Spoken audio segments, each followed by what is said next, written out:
flower thinning. After flower, we then drop the number of bunches. We then wait to variation. We then net everything. Everything's netted here. Okay. We net all the varieties because the birds cause, basically the robin will peck at the bunch. It'll start to drip, and you'll get VA. So you won't be able to get full maturity on the fruit.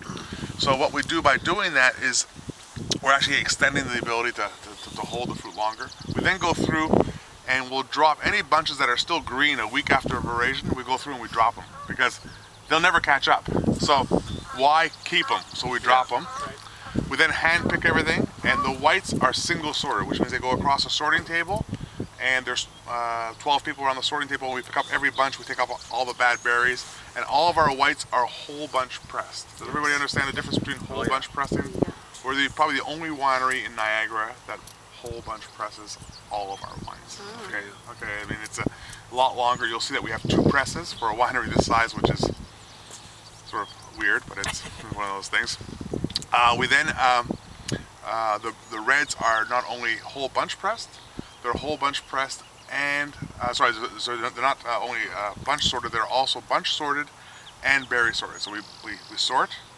They then go through the destemmer. Then they go onto a vibrating table. There's another 10 people on the vibrating table. They remove any bad berries, any petioles are removed. So the fruit that goes into the winery is perfectly clean. And people say, well, why do you, when we started doing that, people laughed. I mean, they used to come around to in 05 when we started doing this, people from the area would go, those guys at Hidden Bench, what are they smoking? They're really doing things that are strange. But when the quality of wines came out, now a lot of people are sorting, maybe not to the same extent, but they are sorting significant stratus sorts and taws. But it's all the regimes, the sorting regimes are very different. I have to say, you can taste it. The cleanliness? Yeah, the final product definitely shows that. Well, it's a very clean product, and what's interesting is you don't have a lot of VA, and a lot of wines,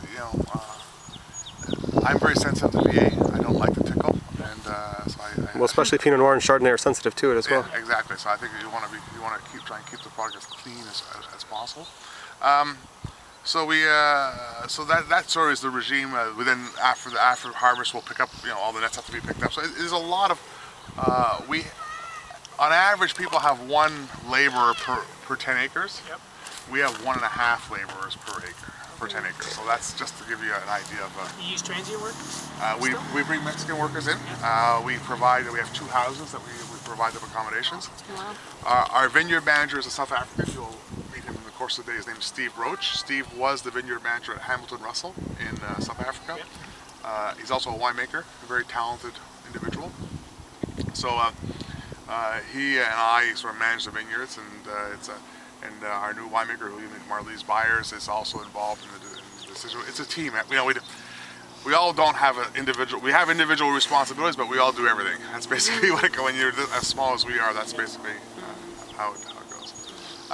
We use cover crops in the vineyards. You'll see that this is a first-year cover crop. It's a mixture of ryegrass and clover. This will stay here until probably August. It will then get worked into the soil, and we'll reseed a different cover crop. By using these natural green fertilizers, the most organic fertilizer you can use. It's pricey, okay? However, it's the right way of doing it as opposed to using chemical fertilizers. And that's